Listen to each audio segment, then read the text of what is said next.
For this unit's project, you're going to be creating a self-portrait painting, and we're going to do this in a more artistic style.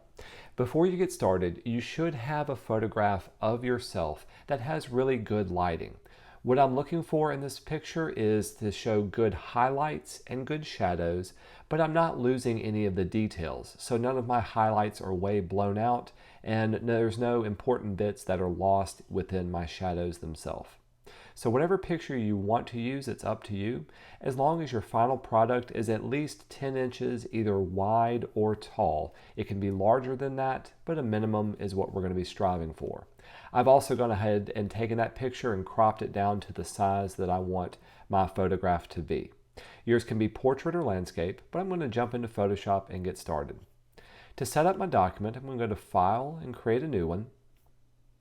Now for this one, the size for my document is going to be 10 inches wide and 13 inches tall. Remember, yours can be different depending on the proportions and the dimensions you want yours to be. I will turn on artboards. Make sure we're working in a 300 pixels per inch resolution, and our color mode will be set to RGB color mode for now. We're also going to keep everything for the background to be white. And so when we create, this is the artboard that we're set up with. Now the first thing that I want to do is to establish some sort of background color or gradient or even a texture if you want to work with those. The quickest and easiest way to add a gradient to Photoshop is go up to Layer. Let's add a new fill layer, and this will be a gradient fill layer. It will ask you to give it a name. I'm just going to keep it the default name and say OK. And from here we can choose our gradient style and type. If I click on this, this will open up some of our preset gradients. And right now you can see I've actually got it set from a white to a transparent. But if I choose any of these other presets, you can see how they'll automatically load. The other thing I can play around with is the style. So I can have a linear or radial going from the center port outward. I like the angular one. With this one, it gives me a starting and a stopping point that goes around a central location. The other thing you can do while we're still in the gradient fill dialog box is to click on your artboard and be able to drag around the starting and central point that you can work with. So for this one, I'm going to keep it with this. I'll open up my colors and let's change up the colors to be whatever I would like for it to be. So instead of it going from an orange or from a blue, let's do a darker blue. And instead of such a bright orange, let's pull this into more of a red kind of family. I like the look of that. Maybe even bring down the look and feel. Whatever you want for the background, I'll leave that up to you for your discretion or how you want that to be set. We'll say OK, and this will be the background that we work on. The next thing we need to do is to drag in and place in our photograph. So I'm going to go to File and Place Embedded. Let's find our portrait image, and I've got it again placed where I want it to be. Now for the next step, we want to add a details layer that will allow us to make notations where all of our edges are, all of our little details of our picture, where highlights and shadows may fall, anything that will help us create our painting so that we can look at it and also our reference. This is just the same thing that we've done for all of our other previous paintings. So go into our layers, let's create a new layer that's on top of everything, and let's call this one the details layer. Once we're in here, we'll go to our toolbox and find your pencil tool. Set your pencil to be something nice and small, and then choose a color that will show up in contrast between everything that's on your layers. I like to use kind of a light red because there's not too much red on my document. From here, it's simply a matter of taking time to go through and to draw off the outline edges and wherever I need to have detail notations for my painting.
So now that I'm finished, some of the things that I was looking for when I drew off each of the details. Naturally, I was looking for any of the edges that are along the major contours of my face.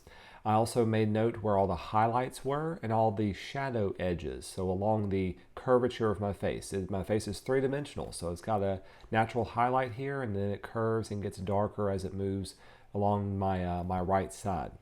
In addition to this, I tried to think of my face as a variety of different planes, and so as I go back and paint them, I don't have to worry so much about it being such a curved surface as it is a different planar surface.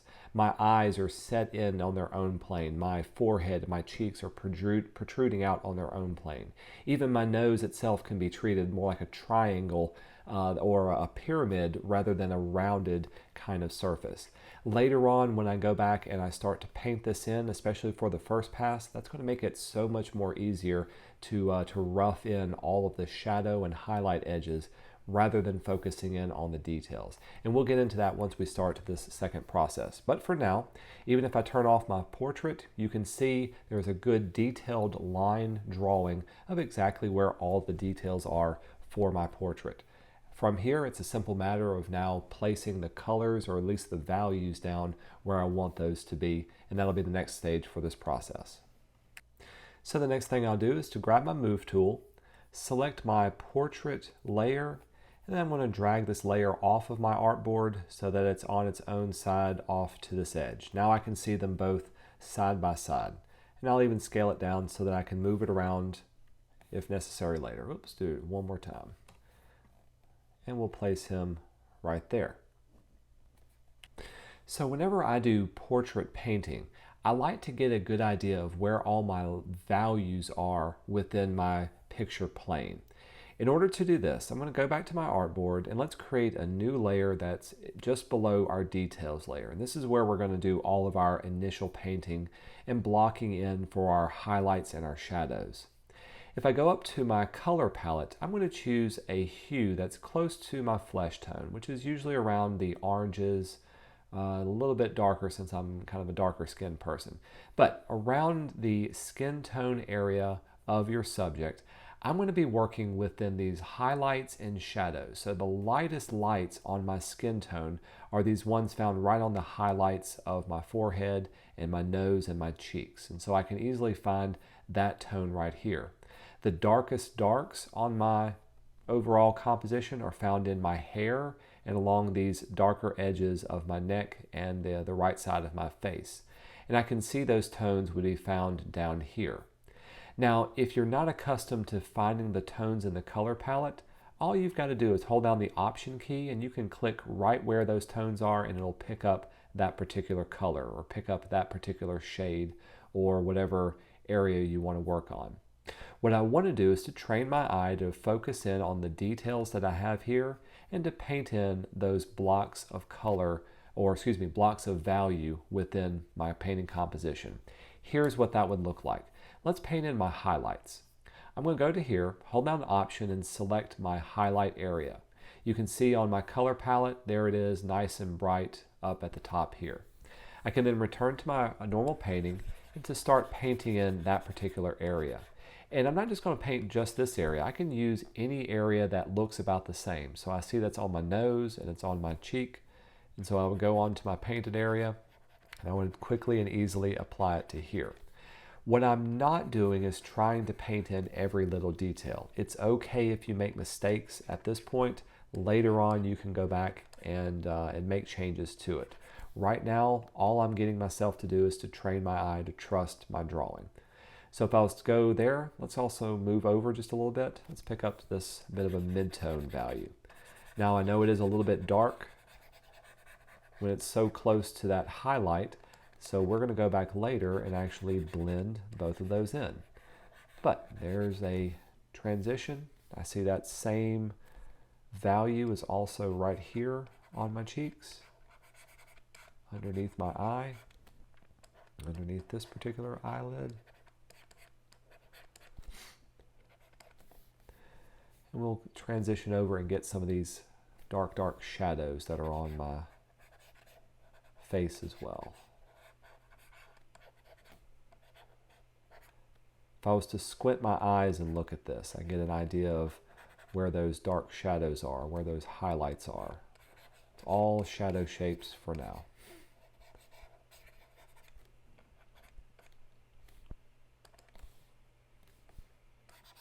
Even along my neck and right here next to my lips.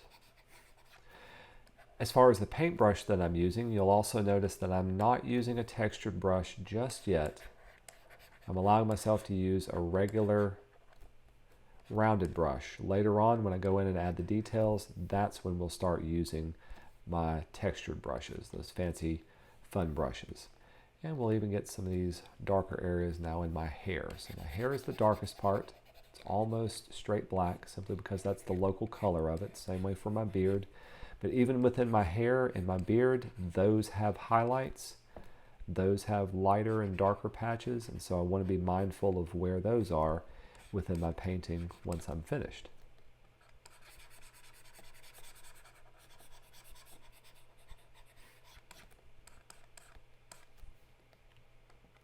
Again, pick up the local color and just plop it down for now. Not worrying about small details. What I really care about is just getting in those overall values, overall tones.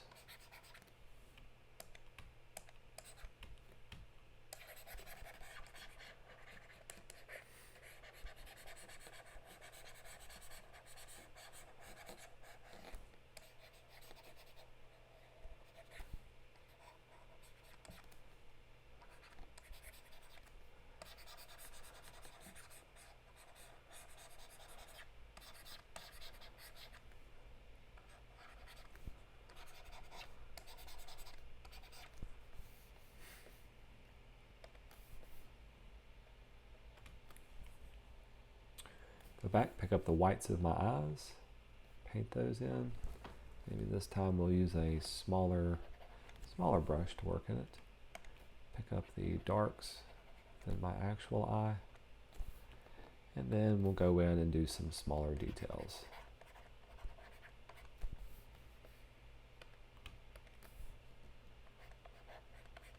Even where my glasses may be concerned. Those have dark rims, black rims. If I turn off my details layer now, you can see it's getting very close. Now this is not anywhere near a finished piece. Instead, it gives me a good starting point for where all my values need to be when I start doing my painting. I'm going to finish this up with my teeth and get an idea of that local value, and even my lips have certain value or a certain area. Again, I'm not worried so much about color as I am about light and dark. The other thing that this is doing is it's blending well within my background color. If I had just a solid white color, that would be an issue because everything else is obviously darker than the solid white that you're seeing. I noticed that I've lost my eyebrows. Let's paint those in. So by working on a textured background, or a background that's at least not white, or so it's a gray or it's a gradient, that gives me the ability to blend in my colors much smoother and much better. And it forces me to trust my eyesight. I don't have to use whatever the computer tells me to. I can give it my own design. Up here is a little bit of highlight in my hair, so I want to make sure that's noted in my overall design, maybe even in the back here where my ears are. So once you've got a design that looks like this, you've just quickly and easily roughed in the values of your design, and those values are based on this. The next thing we want to do is to blend all of this together to give it just a starting point for an underpainting for your composition. Now, to blend all these colors together, we're going to be using any one of the techniques that we worked with in this unit's exercises. In my case, I love using the smudge tool as a blender for our design. With my smudge tool, if I go up to my options, I've got a nice textured brush that gives me the ability to scatter and blend everything together. My strength is going to be set a little bit lower, so usually between 30 to 60 is a good area. I'm not going to sample all of the layers, and we're certainly going to turn off finger painting. So with this, I can go through and I just want to blur the edges between my lights and darks, between each individual area. This is going to allow me to go back in later and add the details exactly where I want them to be. But this is going to be my starting point for my painting. When I'm finished with this, it's going to look like a mess, and it should look like a mess because what we're doing is getting rid of all those details. The details are what we want our eyes to blend together. Also notice that when I'm working, my paintbrush or my canvas area is intentionally left very, very small. I'm not zoomed in on one particular area and working in a small area, excuse me, it's left very large. I'm zoomed out. My whole area is nice and coherent this way.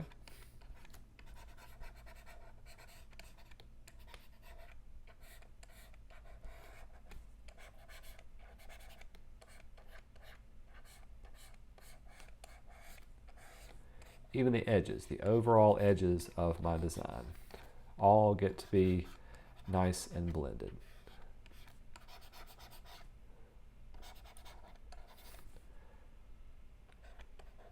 Now I'm not blurring it. In blurring the design, that would give it way too much consistent blend.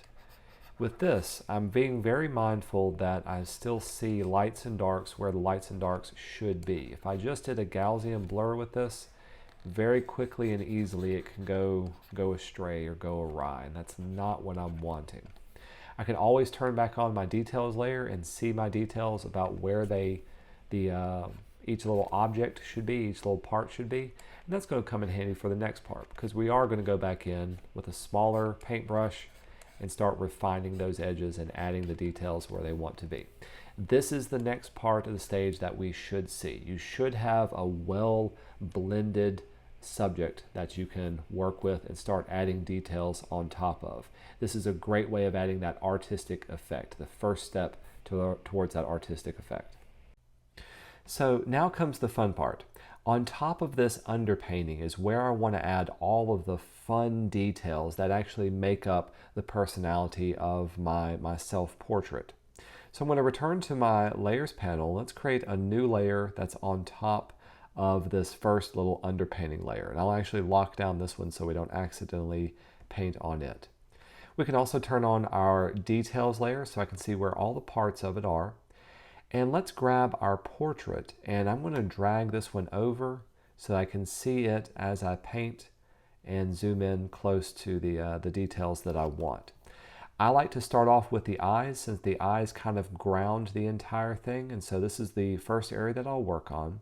And with this one, I'm going to choose my second layer, and I'm going to get a paintbrush that is nice and textured. So one of these rake ones will be pretty good. Let's see if it'll look good. Smaller.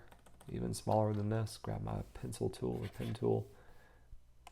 But I'm using any one of these little texture brushes to actually do the painting of the details. And I'm paying attention to all the details of my lines as I do this work.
So once I've got a pretty good looking detailed painting, the way I want it to look, again, it's not 100% fine details. I kept it very generalized in certain areas because I want it to look artistic. On top of this, I can now add even more artistic details and little artistic flourishes. I'll also do things like play around with the background and be able to scumble in and add texture to that. I really want to take what's existing now and further refine that artistic look rather than giving it a more realistic look, because I know if I continue to work through this, it's just going to look more realistic. Now I want to step back and step away and actually add details that make it look a little bit more artistic. And that's what you're about to see for this next set of the process.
Now, once we've finished adding all these artistic details to our final rendering, the last thing I want you to do is to play around with different kinds of adjustment layers that allows you to unify all the colors that you see. In order to add an adjustment layer, choose the topmost layer that you've been working on. In this case, I've got details turned off, so layer 5 is my topmost layer. I'll then open up my adjustments panel, and any one of these could be a good starting point for bringing in the colors and unifying the colors that we see. One of the ones that gives me the most dramatic effects is my gradient map. When I turn on gradient map, I'll set one of these back to my default black and white so you can see it working.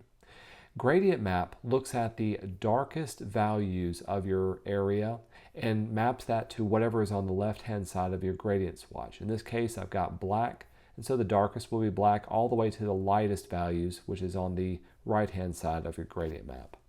If I was to turn on a color gradient, so in this case, I'll turn on this red to green.